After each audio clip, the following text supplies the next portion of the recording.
ಎಲ್ಲರಿಗೂ ನಮಸ್ಕಾರ. ನಾನು ನಿಮ್ಮ ಚಂದ. ಈ ಒಂದು ವಿಡಿಯೋದಲ್ಲಿ ಗುರುಪೂರ್ಣಿಮೆಯ 1 ನಿಮಿಷದ ಕನ್ನಡ ಭಾಷಣ ನೋಡ್ತಾ ಇದೀವಿ.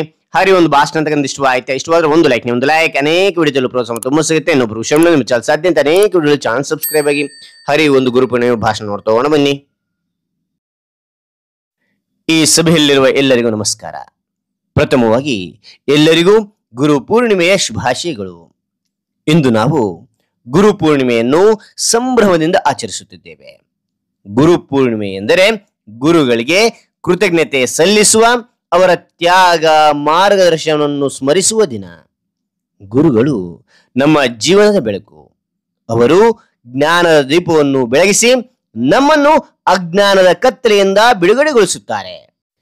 ಭಾರತೀಯ ಸಂಸ್ಕೃತಿಯಲ್ಲಿ ಗುರುವಿಗೆ ದೇವರಿಗಿಂತ ಉನ್ನತ ಸ್ಥಾನವಿದೆ. ಗುರು ಬ್ರಹ್ಮ, ಗುರು ವಿಷ್ಣು, ಗುರುದೇವೋ ಮಹೇಶ್ವರ ಎಂಬ ಶ್ಲೋಕದಂತೆ ಗುರುವೇ ಸೃಷ್ಟಿಕರ್ತ, ಪಾಲಕ ಮತ್ತು ಸಂಹಾರಕ ಎಂದು ಹೇಳಲಾಗುತ್ತದೆ. ಈ ದಿನದಂದು ವೇದವ್ಯಾಸರಂತಹ ಮಹಾನ್ ಗುರುಗಳನ್ನು ಸ್ಮರಿಸುತ್ತೇವೆ. ನಾವೆಲ್ಲರೂ ನಮ್ಮ ಗುರುಗಳಿಗೆ ಕೃತಜ್ಞತರಾಗಿ ಅವರ ಉಪದೇಶಗಳನ್ನು ಪಾಲಿಸಿ ಜೀವನದಲ್ಲಿ ಒಳಿತನ್ನು ಸಾಧಿಸೋಣ.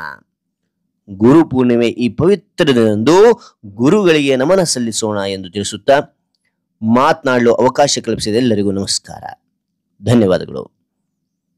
ಹಾಗಾದ್ರೆ ಈ ಒಂದು ಭಾಷಣ ಇಷ್ಟವಾದರೆ ಲೈಕ್ ಮಾಡಿ, ಶೇರ್ ಮಾಡಿ, ಸಬ್ಸ್ಕ್ರೈಬ್ ಆಗೋದು ಮರಿಬೇಡಿ. ಮತ್ತೊಂದು ಹೊಸ ವಿಷಯದೊಂದಿಗೆ ಬಿಟ್ಟೋಣ. Thank you for watching. Bye.